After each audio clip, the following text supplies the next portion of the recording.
আগের পার্টে আপনাদের আমি দেখিয়েছিলাম গেমে বেঁচে থাকার জন্য কতটা নির্মম হয়ে উঠতে পারে একজন মানুষ। প্লেয়ার 96 তখন বলেছিল এইটাই তো গেমের নিয়ম, প্লেয়ার যত কমবে টাকার পরিমাণও তত বাড়বে। এই কথার মধ্য দিয়েই শেষ হয়েছিল সিজন 3 এর প্রথম পার্ট। আর এবার শুরু করছি দ্বিতীয় পার্ট, অর্থাৎ শেষ পার্টের এক্সপ্লেনেশন, যেখানে এই বদমাস্টার ভয়ে অন্য পার্টিসিপেন্টরা এগিয়ে আসার সাহস পাচ্ছিল না। এতে অনেক সময় নষ্ট হচ্ছিল, তাই গিহন বাধ্য হয়ে হুমকি থামকি দিয়ে তাকে সরিয়ে দেয় এবং বাকি সবাইকে পার হওয়ার সুযোগ করে দেয়। সবাই পার হয়ে গেলেও জুনহি তখনও গিহনের অপেক্ষা করছিল। মিয়ঙ্গি তখন তার কাছে এসে আলগা ভালোবাসা দেখিয়ে বলে, চলো তুমি আমার সাথে পার হও। জুনহি ঘৃণায় মুখ ফিরিয়ে বলে, তুমি ইয়নজোকে হত্যা করলে কেন? তুমি জানো না সে আমাকে আর আমার বাচ্চাকে কতবার বাঁচিয়েছে, অথচ তুমি আমারই দেওয়া ছুরি দিয়ে ওকে মেরে ফেললে। মিয়ঙ্গি তখন বুঝিয়ে বলার চেষ্টা করে সে না জেনে এমনটা করেছে। তার একমাত্র উদ্দেশ্য ছিল জুনহি আর তার বাচ্চাকে নিরাপদ রাখা, আর এখান থেকে বেরিয়ে গিয়ে একটা ভালো জীবন শুরু করা। সে আবারও জুনহিকে নিয়ে পার হতে চায়, কিন্তু জুনহি এবার তার পায়ের অবস্থা দেখিয়ে দেয়। জুনহির পায়ের অবস্থা দেখে মিয়ঙ্গির মুখ শুকিয়ে যায়। সে তখন নিজেকে নিয়েই ব্যস্ত হয়ে পড়ে এবং স্বার্থপরের মতো একাই ব্রিজ পার হয়ে ওপারে চলে যায়। এরপর অনেকেই পার হয়ে যায়, আবার অনেকেই মাঝপথে মারা যায়। অনেক প্লেয়ার পার হয়ে যাওয়ায় সেই বদমাশটা এবার রেগে গিয়ে গিহনকে আক্রমণ করে।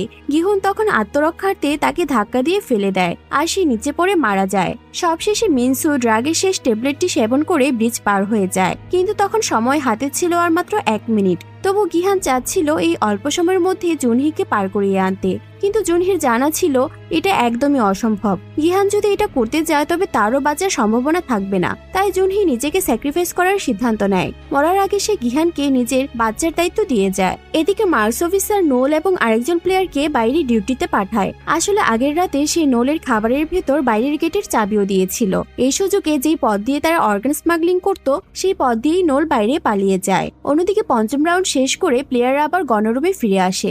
ভিআইপিরা তখন নিজেদের মধ্যে আলোচনা শুরু করে, জুনহি তো মারা গেছে, এখন এই বাচ্চাটাকে কি করবে? কারো মতে বাচ্চাটাকে মেরে ফেলা উচিত, আবার কেউ কেউ প্রস্তাব দেয় তাকে প্লেয়ার হিসেবে গণ্য করা হোক। শেষে ফ্রন্টম্যান বলে যেহেতু বাচ্চার গায়ে 222 নম্বর জার্সি আছে, তাই জুনহির জায়গায় তাকেই 222 নম্বর প্লেয়ার হিসেবে কাউন্ট করা হবে। ভেবে দেখা যায় এতে গেমটা আরো ইন্টারেস্টিং হবে। এই যুক্তিতে ভিআইপিরা সম্মতি দিয়ে দেয়। এরপর কিছুক্ষণ পরে গার্ডরা এসে পঞ্চম রাউন্ডের রেজাল্ট ঘোষণা করে। এই রাউন্ডে মোট 16 জন এলিমিনেটেড হয়েছে, ফলে এখন বাচ্চা সহ মোট 9 জন প্লেয়ার টিকে আছে। তাদের জন্য জমা হয়েছে 44.7 বিলিয়ন প্রাইজ মানি, অর্থাৎ প্রত্যেকে পাবে 4.966 বিলিয়ন করে, এবং বাচ্চাকেও প্লেয়ার হিসেবে ধরা হয়েছে।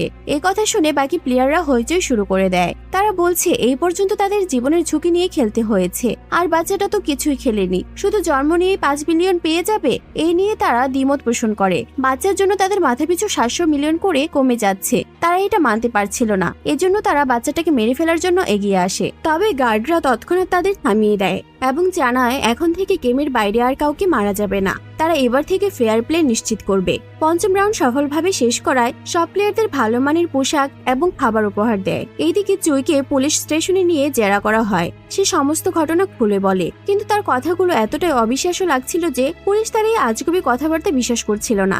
এক পর্যায়ে পুলিশ ক্যাপ্টেন পার্ককে ফোন করে জানায় চুই নামের একজন তার বাড়িতে চুপি চুপি ঢুকেছিল। তারা জানতে চায় পার্ক চুইকে চেনে কিনা। চুইয়ের নাম শুনে পার্ক আটকে ওঠে। সে বুঝে যায় চুই তার আসল পরিচয় জেনে ফেলেছে। পার্ক পুলিশকে জানিয়ে দেয় সে চুইকে চিনে না। ঠিক তখনই চুই পুলিশের হাত থেকে নিজের ফোনটা ছিনিয়ে নিয়ে দৌড় দেয় এবং জুনহুকে ফোন করে পার্কের সব গোপন তথ্য জানিয়ে দেয়। অন্যদিকে পার্কও তখন পর্যন্ত বসেছিল না, সে অ্যাকশন শুরু করে দিয়েছিল।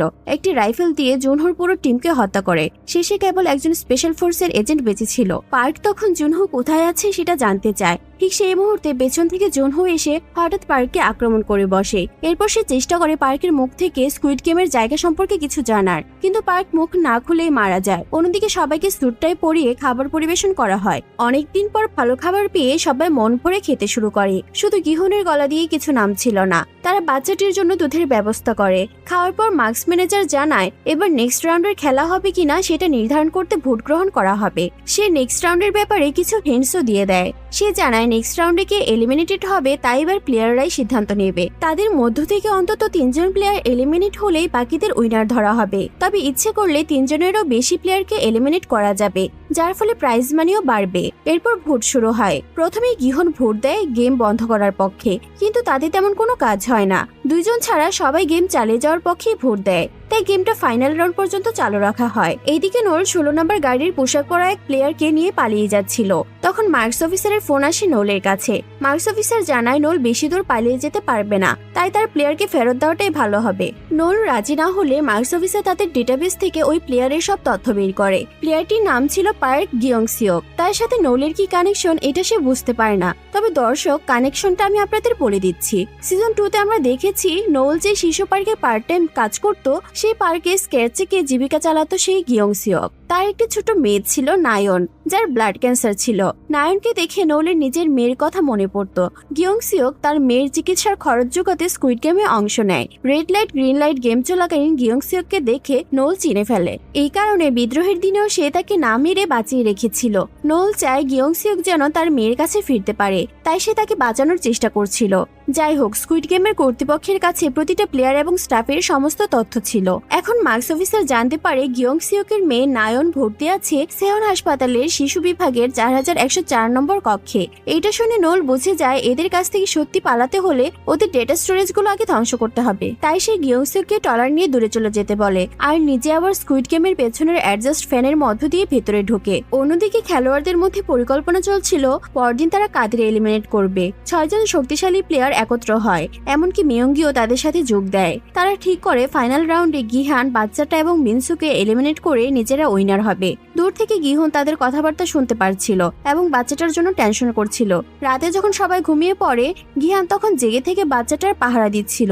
ঠিক তখন এক গার্ড এসে গিহানকে জানায় ফ্রন্টম্যান তার সঙ্গে দেখা করতে চায়। ফ্রন্টম্যানের সামনে গেলে সে গিহনকে এক প্রস্তাব দেয়। তার সামনে একটি ছুরি রেখে সে বলে ওই লোকগুলো গিহান এবং বাচ্চাটাকে মেরে ফেলবে, তাই ওরা আক্রমণ করার আগে গিহন যদি সবাইকে শেষ করে দেয় তাহলে সে বাচ্চাটাকে বাঁচাতে পারবে। সবাই প্রচুর খাবার আর মদ খেয়ে আরামে ঘুমাচ্ছে। এখন চাইলে গিহন একে একে সবার গলা কেটে মেরে ফেলতে পারবে। এই কথা শুনে গিহন অবাক হয়ে জিজ্ঞেস করে সে কেন হঠাৎ বাচ্চাটাকে বাঁচাতে চাইছে। তখন ফ্রন্টম্যান নিচের মাস্ক খুলে ফেলে। গিহন দেখে ওই লোকটাই ইনহু। তখনই রেগে গিয়ে গিহন ছুরি তুলে তার দিকে ঝাঁপিয়ে পড়ে। ইনহু বলে, এখানে আমি আর তুমি ছাড়া আর কেউই নেই, তুমি চাইলে আমাকে মেরে ফেলতে পারো, কেউই কিছু বলবে না, কিন্তু এতে এই গেমটা শেষ হবে না। আমি মরে গেলেও তারা নতুন হোস্ট নিয়োগ দিবে আর এই গেম চলতেই থাকবে। তাই নিজেকে এবং বাচ্চাকে বাঁচাতে হলে তোমার এখন দরকার এই ঘুমন্ত খেলোয়াড়দের সবার বিরুদ্ধে লড়াই করে বেঁচে থাকা। ওরা যদি ঘুমিয়ে মারা যায় তাহলে সেই সব দিয়ে তুমি আর বাচ্চাটাই উইনার হবে, তাহলেই আর কোনো রাউন্ড হবে না। তোমরা দুজনে পুরস্কার নিয়ে এখান থেকে বেরিয়ে যেতে পারবে। গিহন ইনহুর কথায় কোনো জবাব দেয় না, চুপচাপ ছুরিটা হাতে তুলে নেয় আর সোজা হাঁটতে হাঁটতে চলে যায় গণরুমের দিকে। ওখানে গিয়ে প্রথমে সে একবার বাচ্চাটাকে এক নজর দেখে নেয়, এরপর আবার ছুরির হাতে প্লেয়ারদের দিকে এগিয়ে যায়। গিহান তখন একজনের গলায় ছুরি ধরে দাঁড়িয়ে পড়ে। গিহনের সিচুয়েশন দেখে ফ্রন্টম্যান ইনহুর নিজের স্মৃতিগুলো মনে পড়ে। যেবার সে স্কুইড গেমে পার্টিসিপেট করেছিল সেবার তার সাথেও সেম এক্সপিরিয়েন্স হয়েছিল। ঠিক ফাইনাল রাউন্ডের আগেই তৎকালীন হোস্ট উইল তাকে ডেকে বলে আগামীকাল ওরা সবাই তোকে মেরে ফেলবে। তুই যদি এখনই ঘুমন্ত অবস্থায় ওদের গলা কেটে মেরে ফেলিস তাহলে শুধু তুই বেঁচে থাকবি আর উইনার হবি। সেই রাতে ইনহু নিজের স্বার্থে ঘুমন্ত খেলোয়াড়দের গলা কেটে হত্যা করেছিল। তাই এবারও সে ভেবেছিল বাচ্চাটাকে বাঁচাতে গিহনও নিশ্চয়ই একই কাজ করবে। গিহন তখন ছুরি ধরে প্লেয়ারদের গলার কাছাকাছি নিয়ে যায়, কিন্তু সে দ্বিধায় ভুগছিল এমন অন্যায় কাজ সে করবে কিনা। এই মুহূর্তে গিহন হেলুসিনেট করতে থাকে। সে দেখতে পায় সিজন 1 এ সে কাং সেবিউককে। কাং তখন বলে ওঠে, এটা করো না, তোমার ভিতরে এখনো মনুষ্যত্ব বেঁচে আছে। তুমি যদি ঘুমন্ত মানুষগুলোকে মেরে ফেলো তাহলে তোমার আর ওদের মধ্যে পার্থক্যটা কোথায় থাকবে। এই কথাগুলো শুনে গিহান ধীরে ধীরে ছুরিটা গলার দিক থেকে সরিয়ে আনে এবং সেখান থেকে সরে যায়। গিহনের এই আচরণ দেখে ইনহু বিস্মিত হয়ে যায়। সে তখন বুঝতে পারে গিহন সব দিক থেকেই তাদের চেয়ে বেটার। অন্যদিকে নোল তখন ভেন্টিলেটরের চেম্বার দিয়ে মার্কস অফিসারের রুমে ঢুকে পড়ে। সে মার্কস অফিসারকে বন্দুকের মুখে রেখে প্লেয়ার নম্বর 246 ডেটা ডিলিট করায়, কিন্তু মার্কস অফিসার জানায় সব ডেটার হার্ড কপি উপরের ক্যাপ্টেনের আর্কাইভে সংরক্ষিত আছে আর সেই জায়গায় ঢোকার অনুমতি আছে কেবলমাত্র ফ্রন্টম্যান আর তার। এটা শুনে নোল ঠিক করে এই আর্কাইভের সব ডেটা ধ্বংস করে দেবে। তাই সে বন্দুক তাক করে মার্কস অফিসারকে নিয়ে আর্কাইভের দিকে রওনা দেয়। লিফটে ওঠার পর হঠাৎই মার্কস অফিসার তার উপর হামলা চালায়। তাদের মধ্যে হাতাহাতি শুরু হয়। এভাবেই তারা আর্কাইভে পৌঁছে যায়। তবু হাতাহাতি থামে না। একসময় মার্কস অফিসার নোলকে ধরাশায়ী করে তার পেটে চাকু ঢুকিয়ে দেয়। ঠিক তখনই ওয়াকি টকিতে কেউ একজন যোগাযোগ করে উপর থেকে খেলা শুরু করার অনুমতি চায়। এই সুযোগে নোল এলিভেটরের দিকে দৌড় দেয়, কারণ ওইখানেই সে তার রাইফেলটা ফেলে এসেছিল। রাইফেলটা হাতে নিয়ে সে মার্কস অফিসারকে গুলি করে মেরে ফেলে। এদিকে প্লেয়ারদের ফাইনাল রাউন্ডের জন্য প্লেগ্রাউন্ডে নিয়ে যাওয়া হয়। ফাইনাল গেমের নাম স্কাই স্কুইড গেম। ওখানে সামান্য ফাঁকা ফাঁকা দূরত্ব রেখে উঁচু করে 3টা পিলার বানানো ছিল। একটা স্কোয়ার, একটা ট্রায়াঙ্গেল এবং একটা সার্কেল শেপে। সব প্লেয়ারকে স্কোয়ার শেপের পিলারের উপর দাঁড় করানো হয় এবং তাদের সামনে তখন গেমের নিয়মগুলো ঘোষণা করা হয়। এই রাউন্ডটা 3টা ধাপে ভাগ করা ছিল। প্রথমে সবাই দাঁড়িয়েছিল স্কোয়ার পিলারের উপর। এই ধাপে যদি তারা এক বা একাধিক প্লেয়ারকে ধাক্কা দিয়ে নিচে ফেলে দেয় তাহলে বাকি যারা থাকবে তারা চলে যাবে দ্বিতীয় ধাপে, মানে ট্রায়াঙ্গেল পিলারে। এরপর ট্রায়াঙ্গেল পিলারে পৌঁছে আবার যদি কেউ কাউকে নিচে ফেলে এলিমিনেট করে দিতে পারে তাহলে যারা টিকে থাকবে তারা পৌঁছাবে শেষ ধাপে, সার্কেল পিলারে। সার্কেল পিলারে গিয়ে যদি এখানেও একজন বা একাধিক প্লেয়ারকে ফেলে দেওয়া যায় তাহলে যে বা যারা বেঁচে থাকবে তাদেরকে উইনার ঘোষণা করা হবে। প্রতিটি ধাপ পার করার জন্য তাদের হাতে থাকবে 15 মিনিট সময়। এই সময়ের মধ্যে অন্তত একজন প্লেয়ারকে এলিমিনেট করতে হবে, না পারলে তাহলে সবাইকে এলিমিনেট ঘোষণা করা হবে, মানে একসাথে সবাই মারা পড়বে। এই টানটান উত্তেজনাপূর্ণ সিচুয়েশন দেখে ভিআইপিরা তো খুব মজা পাচ্ছিল। তারা তো অলরেডি ধরেই নিয়েছিল এই রাউন্ডে গিহন, মিনসু আর বাচ্চাটাকে এরা এলিমিনেট করে দিবে। তবে তারা এটা দেখতে চাইছিল কে আগে এলিমিনেটেড হবে আর কে পরে হয়। তো এবার খেলোয়াড়রা নিজেদের মধ্যে আলোচনা শুরু করে এই রাউন্ডে তারা কাকে এলিমিনেট করবে। প্রথমে সবাই একমত হয় তারা বাচ্চাটাকে ফেলে দেবে, কারণ জুনহি মারা যাওয়ার পর এই বাচ্চাটাই যেন তার জায়গা দখল করে বসে আছে। তাছাড়া বাচ্চাটা যদিও বেঁচে যায় তাহলেও সে কার কাছে মানুষ হবে? মা তো মরে গেছে, বাবারও কোনো ঠিক নেই। আসলে তারা কেউই জানতো না মিয়ঙ্গি বাচ্চাটার বাবা। তো সবাই যখন বাচ্চাটাকে ফেলে দিতে সম্মত হয় তখন বাচ্চাটাকে বাঁচাতে মিয়ঙ্গি একটা ট্রিক্স খাটায়। সে সবাইকে বোঝানোর চেষ্টা করে গিহন যেমন করে বাচ্চাটাকে রক্ষা করছে তাতে সে কিছুতেই বাচ্চাটাকে ফেলতে দেবে না। আবার তারা এদের দুজনকেও একসাথে ফেলতে পারবে না, কারণ আরো 2টি রাউন্ড বাকি আছে। এই রাউন্ডে যদি তারা দুজনকে ফেলে দেয় তাহলে শেষ রাউন্ডে গিয়ে নিজেদের মধ্যে কাউকে মরতে হবে। তাই সে প্রস্তাব দেয় চলো মিনসুকে এলিমিনেট করে দেবে। মিনসু এমনিতেই ড্রাগের প্রভাবে অস্থির মাতাল হয়েছিল। সে একবার থ্যানোসকে হ্যালোসিনেট করছিল তো আরেকবার ন্যামগিউকে হ্যালোসিনেট করছিল। তার মাথায় কোনো ঠিক ছিল না। তবে যখন সবাই তার দিকে এগিয়ে আসছিল তখন মৃত্যুর ভয়ে সে এগ্রেসিভ হয়ে পড়ে। কারো সাহস হচ্ছিল না তার কাছে গিয়ে ধাক্কা মারার। সবাই ভাবছিল ধাক্কা দিতে গেলে যদি সে হাত ধরে টান দেয় তাহলে তো দুইজনকেই মরতে হবে। আর এদিকে সময়ও শেষের দিকে চলে এসেছে। 15 মিনিট শেষ হতে তখন মাত্র আর 2-1 মিনিট বাকি ছিল। পিলারের পাশে একটা স্টিলের খুঁটি লাগানো ছিল, যার আদৌ কোনো কাজ আছে কিনা কেউ জানে না, কিন্তু মিয়ঙ্গি এটাকে কাজে লাগায়। সে সেই খুঁটিটা তুলে নিয়ে ওটা দিয়ে মিনসুকে ধাক্কা দিতে এগিয়ে যায়। ঠিক সেই মুহূর্তে মিনসু হ্যালোসিনেট করে তার মৃত গার্লফ্রেন্ডকে দেখে। সে ভাবে খুঁটিটাই তার গার্লফ্রেন্ডের হাত, আর তাই সে সেটা জোরে চেপে ধরে। আর তখনই মিয়ঙ্গি তাকে ঠেলে নিচে ফেলে দেয়। এভাবে প্লেয়াররা এই রাউন্ডটা সফলভাবে ক্লিয়ার করে ফেলে। এবার স্কয়ার পিলার থেকে ট্রায়াঙ্গেল পিলার পর্যন্ত একটা ব্রিজ বেরিয়ে আসে। সেই ব্রিজ ধরে সবাই ট্রায়াঙ্গেল পিলারে পৌঁছে যায়। এরপর শুরু হয় তাদের সেকেন্ড রাউন্ডের খেলা।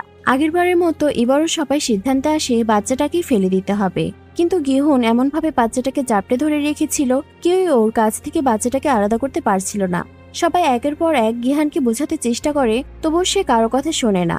আবার কেউ গিয়ে জোর করে ছিনিয়ে নেওয়ার সাহসও পাচ্ছিল না। তখন মিয়ঙ্গি আবারও বাচ্চাটিকে বাঁচানোর জন্য একটি ট্রিক্স খাটায়। সে বলে তারা রক পেপার সিজার খেলে সিদ্ধান্ত নেবে যে কে বাচ্চাটাকে আনার জন্য গিহানের কাছে যাবে। তো রক পেপার সিজার খেলার পর 336 নম্বর প্লেয়ার বাচ্চাটাকে আনার দায়িত্ব পায়। এদিকে গিহন দাঁড়িয়েছিল পিলারের একদম কার্নিশ ঘেঁষে, যাতে পড়তে হলে তারা দুইজন একসাথে পড়ে। তারা দুজনে একসাথে মরে গেলে পরের রাউন্ডে বদমাশগুলোর একজনকে মরা লাগবে। আর এই ভয়টা দিয়েই গিহন বাচ্চাটাকে বাঁচাচ্ছিল। তো এবার 336 নম্বর প্লেয়ার এবং বাকিরা মিলে গিহান ও বাচ্চাটাকে পিলারের মাঝ বরাবর নিয়ে আসার প্ল্যান করে। তারা নিজেদের ড্রেস খুলে একটা দড়ির মতো বানায়। একজন আরেকজনের পেছনে দাঁড়িয়ে সেই দড়ি টেনে ধরে রাখে। আর সেই দড়িটা 336 নম্বর প্লেয়ারের শরীরে বাঁধা থাকে, যাতে সে ব্যালেন্স রাখতে পারে। তো এরপরে তারা গিহনকে এটা সেটা বুঝিয়ে তার মাইন্ড ডিস্ট্রাক্ট করে দেয় এবং 336 নম্বর প্লেয়ারটা গিহনকে এক লাফে জাপটে ধরে। বাকিরা তখন দ্রুত তাদের টেনে মিডলের দিকে আনার চেষ্টা করতে থাকে, কিন্তু গিহনের কাছে একটা লুকানো ছুরি ছিল। সে ছুরি দিয়ে দড়িটা কেটে দেয়। ফলে এইবার সে এবং 336 মুখোমুখি হয়ে যায়। এই সময় মিয়ঙ্গি একটা আচানক কাজ করে ফেলে। সে খুঁটি তুলে সেটা দিয়ে ধাক্কা মেরে 336 নম্বর প্লেয়ারকে এলিমিনেটেড করে দেয়। তার এই কাণ্ডে সবাই অবাক হয়ে যায়। তখন মিয়ঙ্গি স্বীকার করে সে এতক্ষণ বাচ্চাটাকে বাঁচাচ্ছিল কারণ সেই বাচ্চাটার বাবা। এই কথা শুনে সবাই চমকে ওঠে, এমনকি গিহনও জানতো না। ভিআইপিরাও যখন এটা জানতে পারে তারাও অবাক হয়ে যায়। গেমটা তাদের কাছে আরো ইন্টারেস্টিং হয়ে ওঠে। এদিকে গিয়ং সিওক পালানোর চেষ্টা করছিল, কিন্তু মার্কস ম্যানেজার নেতৃত্বে থাকা একটা টিম তাকে ধরে ফেলে।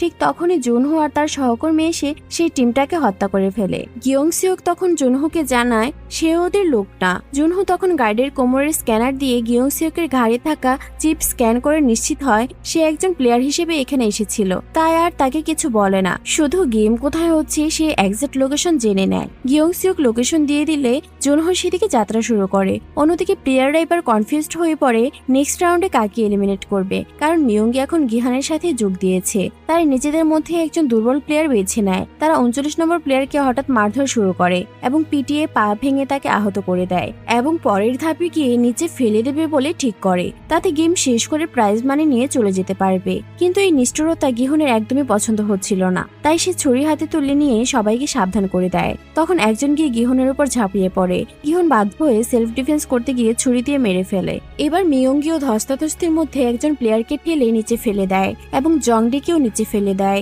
মিয়ঙ্গির প্ল্যান ছিল সবাইকে শেষ করে পরের রাউন্ডে গিয়ে আহত 39 নম্বর প্লেয়ারকে এলিমিনেট করে দেবে, তাহলে সে গিহান আর বাচ্চাটা উইনার হয়ে যাবে। কিন্তু তখনই প্লেয়ার 39 একটা অঘটন ঘটায়। সে আর বলির পাঠা হতে চায় না, তাই সে নিজে উপর থেকে গড়িয়ে পড়ে আত্মহত্যা করে। এর ফলে ফাইনাল রাউন্ডের জন্য বেঁচে থাকে শুধু 3 জন, মিয়ঙ্গি, গিহন আর সেই বাচ্চাটা। মানে এবারই 3 জনের মধ্যে একজনকে মরতে হবে। গেমটা এতটা ইন্টারেস্টিং হয়ে গেছে যে ভিআইপিরাও রীতিমতো উত্তেজনায় ফেটে পড়ে। এদিকে নোল আর্কাইভ থেকে প্লেয়ারদের হার্ড কপি ডেটাগুলো বের করে পুড়িয়ে ফেলে। চলে যাবার সময় নোল গার্ডদের ফাইল খেয়াল করে সেখান থেকে নিজের ফাইলটা বের করে। স্কুইড গেমের কন্ট্রোলারদের কাছে যেহেতু সবকিছুই রেকর্ড থাকে, তাই সেখানে নোলের সমস্ত তথ্য সংরক্ষিত ছিল। নোল আগে জানতোই না উত্তর কোরিয়া থেকে পালিয়ে আসার পরে তার স্বামী আর সন্তানের কি অবস্থা হয়েছে। এই ফাইল থেকে সে জানতে পারে তার স্বামী ধরা পড়েছে আর বাচ্চাটা মারা গেছে। এই কথা শুনে নোল কান্নায় ভেঙে পড়ে। অন্যদিকে ফাইনাল রাউন্ডের জন্য ট্রায়াঙ্গেল থেকে সার্কেল পিলার পর্যন্ত ব্রিজ আসে এবং খেলোয়াড়দের সেখানে যেতে বলা হয়। প্রথমে মিয়ঙ্গি ব্রিজ পেরিয়ে সার্কেল পিলারে পৌঁছে যায়, কিন্তু গিহন যখন ব্রিজে উঠছিল মিয়ঙ্গি হঠাৎ খুঁটিটা তুলে তাকে বাধা দিতে শুরু করে। মিয়ঙ্গি বাচ্চাটাকে খুঁটির সাথে বেঁধে দিয়ে গিহনকে ট্রায়াঙ্গেলের উপরে থাকতে বলে। এই সময় সেকেন্ড রাউন্ড শেষ হওয়ার তখনও 5 মিনিট বাকি ছিল। গিহন তখনও ট্রায়াঙ্গেলের পিলারেই দাঁড়িয়েছিল।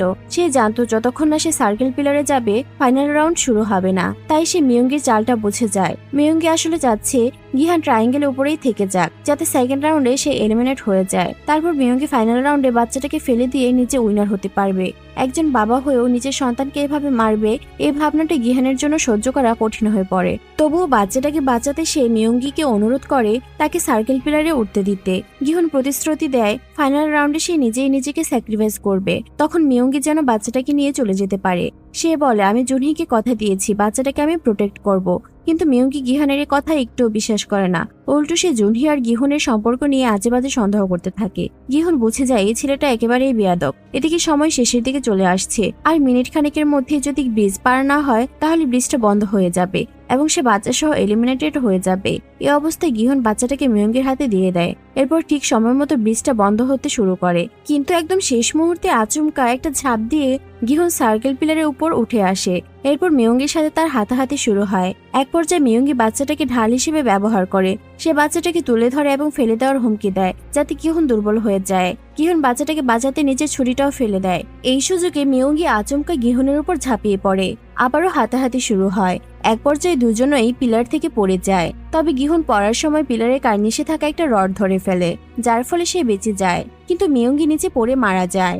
গেমটা এখানে শেষ হয়ে যেতে পারত, কিন্তু একটা সমস্যা থেকে যায়। প্রতিটি রাউন্ড শুরু হওয়ার আগে একটা বাটন প্রেস করতে হয়, যেটা টিপলেই টাইমার অন হয় এবং খেলা শুরু হয়। কিন্তু সার্কেল পিলারে পৌঁছানোর পর তাদের দুজনের হাতাহাতির কারণে কেউই বাটন প্রেস করতে পারেনি। ফলে মিয়ঙ্গির পরে যাওয়াটা গেমের নিয়ম অনুযায়ী এলিমিনেশন হিসেবে ধরা হয় না। মানে এখনো গেম শেষ হয়নি। এখন গিহন এবং বাচ্চার মধ্যে অন্তত একজনকে মরতেই হবে, তবেই গেমটা শেষ হবে। ভিআইপিরা ইতিমধ্যে ধরে নিয়েছিল গিহন এবার বাচ্চাটাকে ফেলে দিয়ে দ্বিতীয়বারের মতো উইনার হবে, আর তাতে স্কুইড গেমের ইতিহাস তৈরি হবে, কারণ আজ পর্যন্ত কেউই দুইবার এই গেমে জিততে পারেনি। এদিকে জুনহো এবং তার সঙ্গী কিম কোস্টগার্ডদের খবর দিয়ে এনেছিল। ততক্ষণে জুনহো সুইমিং স্যুট পরে স্কুইড গেমের জায়গাতে পৌঁছে গিয়েছিল। ফ্রন্টম্যান সেই খবর পেয়ে যায়। তাদের রেডারে কোস্টগার্ডের প্রবেশ সিগন্যাল ধরা পড়ছিল। নোল তখন আর্কাইভ চালিয়ে দিয়ে গেমের ফাইনাল রাউন্ডটা মনোযোগ দিয়ে দেখছিল। ভিআইপিরা আগ্রহ নিয়ে অপেক্ষা করছিল এই দৃশ্য দেখার জন্য, কখন গিহান বাচ্চাটাকে ফেলে দেবে আর দ্বিতীয়বারের মতো বিজয়ী হবে। তারা তো বছরের পর বছর গেম চালিয়ে আসছে, তারা জানে মানুষ নিজের স্বার্থে নিজের প্রিয়জনকেও হত্যা করতে দ্বিধা করে না। আর এই বাচ্চাটা তো গিহনের কেউই না। গিহন তখন বাটন প্রেস করে টাইমার চালু করে বাচ্চাটাকে কোলে নিয়ে পিলারের কিনারে গিয়ে দাঁড়ায়। কিন্তু গিহন তো আর বাকি মানুষদের মতো না। তাছাড়া সে এখানে এসেছিল গেমটা বন্ধ করতে। তবে সে গেমটা বন্ধ করতে না পারলেও বিকৃত মানসিকতার ভিআইপিদের ধারণাকে ঠিকই পাল্টে দিতে পারবে। গিহান বাচ্চাটাকে পিলারের উপর শুইয়ে দিয়ে ভিআইপিদের দিকে তাকিয়ে বলে, আমরা রেসের ঘোড়া না, আমরা হলাম মানুষ। এ কথা বলে সে নিজের মনুষ্যত্বের প্রমাণ রেখে ঝাঁপিয়ে পড়ে পিলারের থেকে, নিজেকে স্যাক্রিফাইস করে দেয়। গিহান এমনটা করবে তার ভিআইপিদের কল্পনার বাইরে ছিল। তারা সবাই স্তব্ধ হয়ে যায়। গিহান তার মৃত্যুর মাধ্যমে এই বর্বর মানুষগুলোর মুখে লাথি মেরে যায়। যাই হোক, গেম কমপ্লিট হতেই ফ্রন্টম্যান ইমার্জেন্সি সিচুয়েশন ঘোষণা করে, কারণ কোস্টগার্ড গেম সাইটের দিকে এগিয়ে আসছিল। এখানে যাতে কোনো প্রমাণ না থাকে সেজন্য সব টাইমার বোমা অ্যাক্টিভেট করে দেওয়া হয়। 30 মিনিটের মধ্যে এই পুরো প্লেসটা ধ্বংস হয়ে যাবে। সঙ্গে সঙ্গে ভিআইপিরা আর সব গার্ডরা পালিয়ে যায়। সেই সুযোগে গার্ডদের সঙ্গে নৌলো ছদ্মবেশে বেরিয়ে পড়ে। এইদিকে জুনহো ইতিমধ্যে ভেতরে প্রবেশ করে ফেলেছিল। ফ্রন্টম্যান যাওয়ার আগে বাচ্চাটাকে উদ্ধার করতে যায়। সে পিলারে গিয়ে তাকে কুলে তুলে নেয়। ঠিক তখনই জুনহো ইনহোকে দেখতে পায়। শেষবারের মতো আবারও দুই ভাই মুখোমুখি দাঁড়ায়। জুনহোর হাতে ছিল রাইফেল। সে ইনহোকে গুলি করে মারতে চায়, কিন্তু শেষ পর্যন্ত সেটা সে করতে পারে না। ইনহো বাচ্চাটাকে নিয়ে সেফ এক্সিট দিয়ে বেরিয়ে যায়। আর ঠিক তখনই বোমা ব্লাস্টের সময় এসে যায়। তাই জুনহো দ্রুত বাইরে বেরিয়ে আসে। মাত্র কয়েক সেকেন্ডের ব্যবধানে পুরো জায়গাটা এক বিশাল বিস্ফোরণে ধ্বংস হয়ে যায়। এরপর কেটে যায় 6 মাস। গিয়ংসিওক ফিরে গিয়ে আবারও নিজের পুরনো স্ক্র্যাচ আর্টিস্টের কাজ শুরু করে। একদিন নোল স্ক্র্যাচ বানানোর অজুহাতে তার সঙ্গে দেখা করতে আসে। গিয়ংসিওকের নোলকে কিছুটা চেনা চেনা মনে হচ্ছিল, কারণ স্কুইড গেম থেকে পালানোর সময় নোল সর্বক্ষণ মুখে মাস্ক পরেছিল। তাই গিয়ংসিওক তার চেহারাটা দেখতে পায়নি। তবে সম্ভবত যখন নোল ওই শিশু পার্কে কাজ করত তখন হয়তো গিয়ংসিওককে তাকে কোনো এক সময় দেখেছিল। সেই কারণে নোলকে খুব চেনা চেনা মনে হচ্ছিল। একটু পরে গিয়ংসিওকের মেয়ে নায়ন দৌড়ে আসে। বাচ্চাটা এখন বেশ সুস্থ। নোল মূলত বাচ্চাটাকে দেখতে এসেছিল। সে কাছে গিয়ে নায়নের হাতে একটা ক্যান্ডি ধরিয়ে দিয়ে সেখান থেকে চলে যায়। নোল গাড়িতে উঠছিল। ঠিক তখনই তার ফোনে দালালের কল আসে। দালাল জানায় নোল যে বাচ্চাটাকে খোঁজ করছিল তার ডিটেলস মিলেছে চীনে থাকা একটা বাচ্চার সঙ্গে। হয়তো ওই বাচ্চাটাই নোলের মেয়ে। নোল কোনো উত্তর না দিয়ে তার ফ্যামিলি ফটোটা দেখতে থাকে। অন্যদিকে 6 মাস জেল খেটে চুই অবশেষে ছাড়া পায়। জেল গেটের সামনে গিয়ে জুনহো নিজে তাকে রিসিভ করে আনে। ফেরার পথে জুই জানতে পারে গিহন যে হোটেলে টাকাগুলো রেখে গিয়েছিল সবগুলো টাকা গায়েব হয়ে গেছে। কেউ টাকাগুলো নিয়ে গেছে। তারা কিছুতেই বুঝে উঠতে পারছিল না এই কাজ কে করেছে। এরপর জুনহো যখন নিজের অ্যাপার্টমেন্টে ফেরে দেখে কেউ একজন তার বাসায় একটা বাচ্চাকে রেখে গেছে। বাচ্চার সঙ্গে ছিল একটা খাম খোলার জন্য দেখতে পায় একটা ক্রেডিট কার্ড রাখা আছে। সে সঙ্গে সঙ্গে কার্ডটা একটা এটিএম বুথে ঢুকিয়ে দেয়। বাচ্চাটার গায়ে ছিল 222 নম্বর জার্সি। তাই জুনহো ওটা ধরে নিয়ে পিন হিসেবে 0222 ইনপুট দেয়। তারপর স্ক্রিনে যা ভেসে ওঠে তা দেখে সে রীতিমতো চমকে ওঠে। বাচ্চাটার উইনিং এ 45.6 বিলিয়ন ওন এই অ্যাকাউন্টে জমা হয়ে গেছে। হয়তো ইনহো জুনহোর কাছে বাচ্চাটাকে এবং তার টাকাগুলো পাঠিয়েছিল যেন জুনহো বাচ্চাটাকে সঠিকভাবে মানুষ করতে পারে। এদিকে নোল এখনো জানে না তার নিজের মেয়ে আদৌ বেঁচে আছে কিনা। তবু দালালের দেওয়া তথ্য অনুযায়ী সে চীনে যাওয়ার প্রস্তুতি নেয়। ফ্লাইট বুক করে চলে যায় এয়ারপোর্টে। যাওয়ার পথে দালাল ফোনে জানিয়ে দেয় চীনে পৌঁছানোর পর এয়ারপোর্টে একজন তার জন্য অপেক্ষা করবে। অন্যদিকে ইনহো চলে যায় আমেরিকায়। সেখানে তো গিহনের মেয়ে থাকে তার মা এবং সৎ বাবার সঙ্গে। ইনহো গিয়ে তার সঙ্গে দেখা করে। মেয়েটার মনে তার বাবার জন্য অভিমান জমেছিল। ইনহো তাকে জানায় তার বাবা মারা গেছে, তবে যাওয়ার আগে একটা জিনিস রেখে গেছে। ইনহো একটা ছোট বাক্স তার হাতে তুলে দেয়। বক্স খুলে মেয়েটা দেখতে পায় তার বাবার স্কুইড গেমের জার্সি। সঙ্গে ছিল একটা ক্রেডিট কার্ডও, যাতে গিহনের আগের বার উইনিং এর অবশিষ্ট টাকা ছিল। তো ইনহো বক্সটা মেয়েটার হাতে তুলে দিয়ে গাড়িতে করে সেখান থেকে চলে যাচ্ছিল। রাস্তায় যেতে যেতে হঠাৎ সে দেখতে পায় স্কুইড গেমের একজন আমেরিকান রিক্রুইটারকে, যে আরেক আমেরিকানের সাথে দাগচে খেলছিল। রিক্রুইটার ইনহোকে দেখতে পেয়ে সে একটা মুচকি হাসি দেয়। অর্থাৎ স্কুইড গেম এখন আর শুধু কোরিয়ার ভিতরে সীমাবদ্ধ নেই, বরং এটা একটা ইন্টারন্যাশনাল গেম হয়ে উঠেছে। একটা নির্মম খেলা যার নিষ্ঠুরতা ছড়িয়ে পড়েছে বিশ্বের এক প্রান্ত থেকে আরেক প্রান্তে। এই গেম আর কখনো বন্ধ হবে কিনা কারো জানা নেই। তবে সিরিজটা এখানেই শেষ হয়ে যায়। স্কুইড গেম সিজন 3 এর শেষ পর্বটি আপনাদের কাছে কেমন লেগেছে অবশ্যই কমেন্ট করে জানাতে ভুলবেন না। তো আজকের মতো এখানে শেষ করছি। এতক্ষণ সিনেপোকার গল্পের সাথে থাকার জন্য ধন্যবাদ।